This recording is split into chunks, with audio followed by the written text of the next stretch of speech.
আমি জানতেও চাই না শেহজাদ, শুধু এইটুকু জেনে রাখো, এসব তোমার জন্য অশুভ।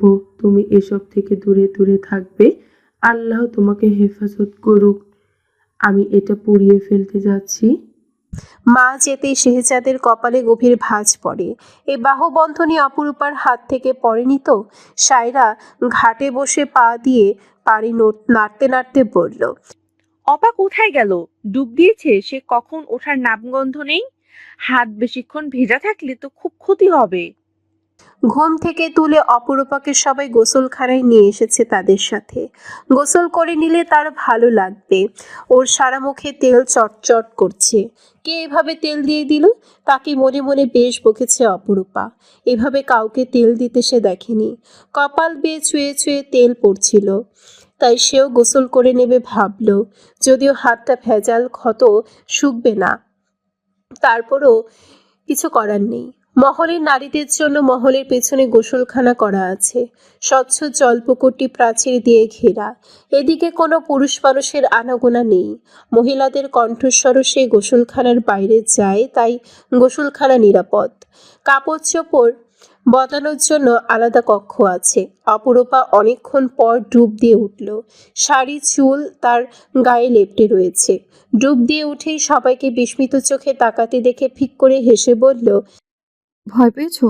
সায়রা তার মুখে পানি ছুঁয়ে বলল, এতক্ষণ কিভাবে থাকতে পারলে? আমি পারি। আয়েশা শবনম সাঁতার কাটছে। অপরূপা ঘাটে উঠে গেল। কাপড় বদলানোর কক্ষে ঢুকে আবার বেরিয়ে এলো, বলল, আমি কি পোশাক পরবো?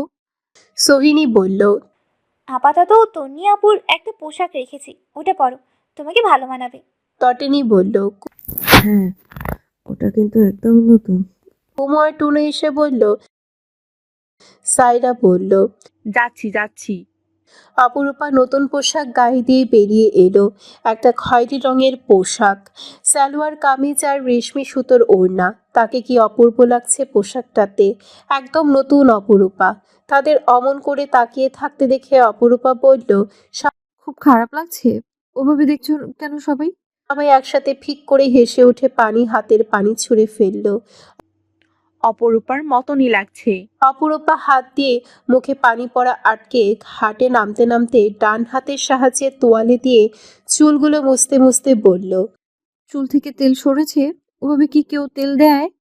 সবাই হাসাহাসি করতে করতে বলল, তেল দেওয়ার পরেই ঘুমিয়েছে, আর আজ সুস্থ হয়ে আমাদের ভাইজানকে বকছো? না, বকছি না।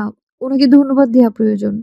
স্বচ্ছ জলে নিজের মুখ দেখে অপরূপা আবারও সবার দিকে তাকালেও বলল, সবাই ওভাবে দেখছো কেন? নিশ্চয়ই আমাকে কাপড়টাতে মানাচ্ছে না। তটনি জলের উপরে উঠে দাঁড়ালো, বলল, দারুণ লাগছে তোমাকে। এরূপ অবস্থায় রহমান দেখলে কি বলতো বলো তো তোমরা? সবাই সমস্বরে কিছু একটা বলতে যাচ্ছিল, তার আগে অপরূপা পালিয়ে গেল। সবাই অট্টহাসিতে ফেটে পড়ল।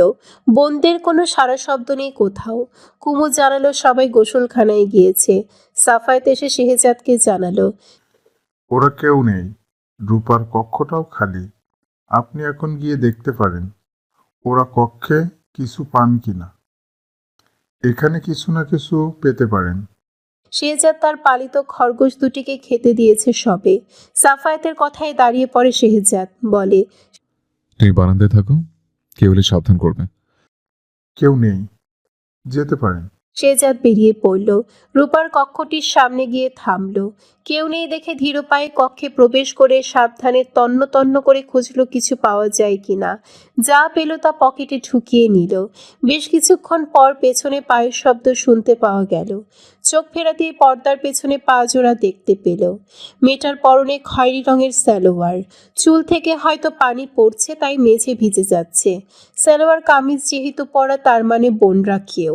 সে বলল, গুরুত্বপূর্ণ জিনিস খুঁজতে এসেছে, শব্দ করবে না। অপরূপা হতবাক চোখে শেহজাদের অনেকটা পেছনে গিয়ে দাঁড়ালো।